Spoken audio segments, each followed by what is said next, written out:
Rightio. 20-hour review time on the 2024 Yamaha YZ250X. Doesn't have the headlight on right now because I've got a race next weekend at Hard Enduro. But anyway, 20 hours on the bike. I've done some upgrades, broken some things, done some repairs. Had an awesome time and I'm absolutely loving it. Welcome back to Ford Off-Road. This is a 20-hour review of my 2024 model Yamaha YZ250X.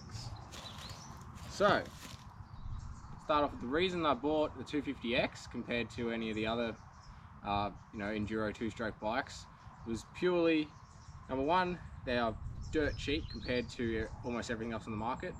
Number two, everyone rides a KTM, everyone rides a gas, everyone rides a Beta, Sherco, Husky, the list goes on.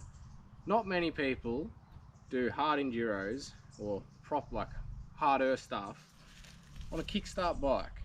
So I thought, bugger it, why not? Let's give it a crack. And I am in love with this thing. It is so good. So it does.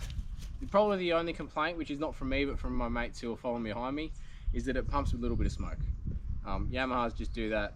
It's a pretty rich mix ratio using the Yamalube oil, but that's not an issue to me because I'm in front of it. So let's talk about a couple of things that I've done to it since new. So I snapped a lever in the last hard enduro, so I've got some unbreakable levers on there, some fast flex bars which are insanely good, definitely recommend some of those, some radiator braces.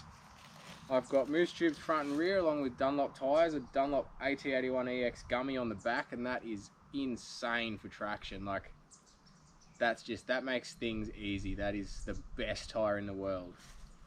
I had an AXP, that's an AX.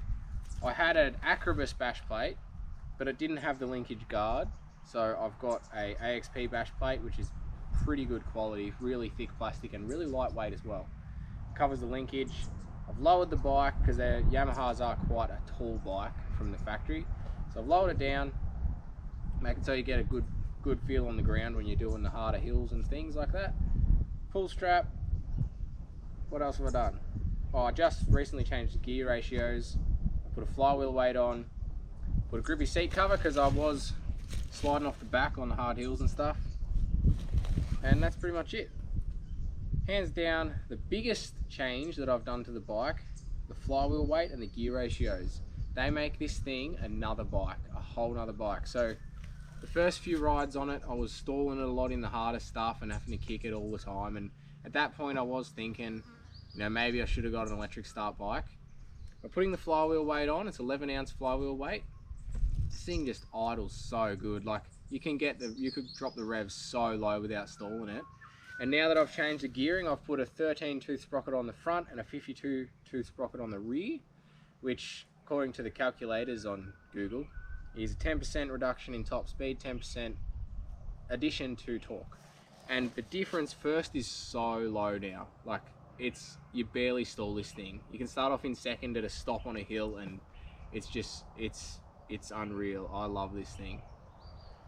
It is so lightweight. I've ridden a couple of my mates' Betas and things like that, Betas, KTMs and everything seems really fat around here, whereas the Yamaha is so sleek and so easy to throw around. The other downside, which is not really a downside depending on where you're riding and what type of terrain, it does have a pretty small fuel tank compared to the other enduro bikes. I've been taking a litre bottle in my backpack just in case. And the other day we did a ride, we did a fair mix of fire trails and hard single trails, some hard hills and stuff, 88 Ks, and I come back on reserve with an extra litre. So I'm going to say about 75 to 80 Ks would be the max range out of this, whereas the other guys are getting 100 Ks before they hit reserve. But besides that, yeah, this thing's unreal. So so far I've done one enduro race and one hard enduro race. In 2 weeks time is the Goldfields Extreme round 2 of Australian Hard Enduro Championship. So I'm keen as for that. In the hard enduro Kosciuszko Killer, which there's a video on my channel if you click into it after this video, I overheated it on a really hard, sketchy hill. So I've put some Liquid Intelligence waterless coolant in. So we'll see how that goes in this next hard enduro. That's supposed to boil at like 180 degrees or something ridiculous like that. So hopefully it'll be all good. Besides that, I'm in love with it. Does everything I want, starts every time I kick it. Brakes good, rides good, traction's good. The bike is much better at riding than I am at riding it. But I'm learning and I'm loving it. Much better than the bike I came from, which was just heavy as anything. And yeah, what a beast. If you're considering buying one of these and your mates are trying to talk you into a KTM because it's got the button start, I highly recommend buying one of these.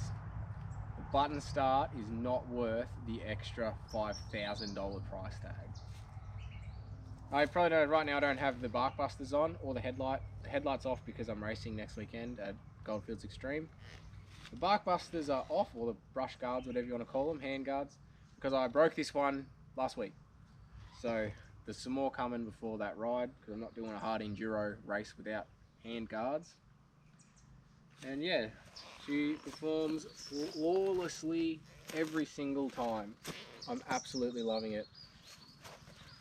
So we'd been doing a whole lot of, low RPM, no power band single trails, and I found a plug at 13 hours.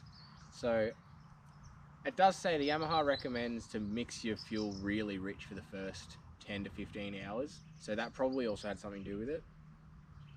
But yeah, we weren't hitting band or anything. We were just doing long, hard, low down hills, and failed a plug at 13 hours. So I'm going to be changing plugs every 10 hours, which, you can say, oh, KTM gets 100 hours on a plug. Well, a plug's $15, so who cares?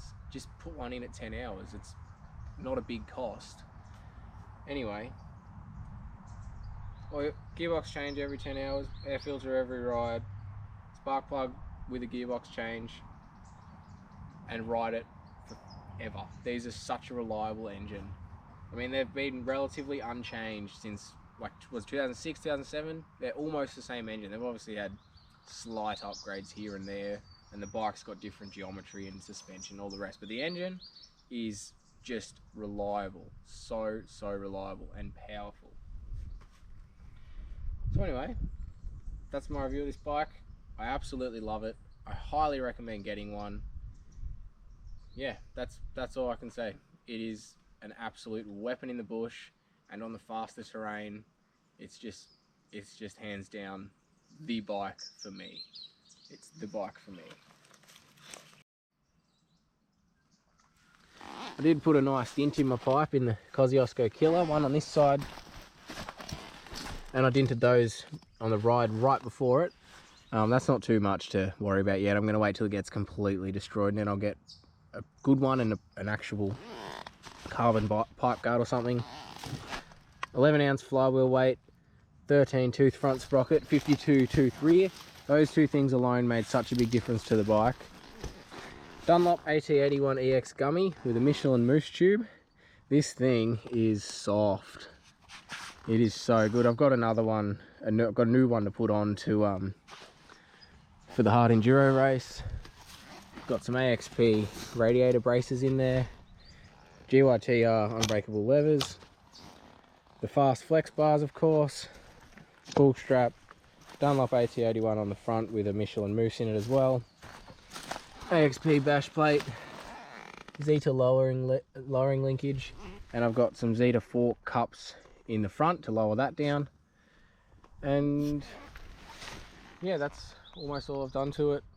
Some waterless coolant and a couple of things. I love this bike. I really love this bike.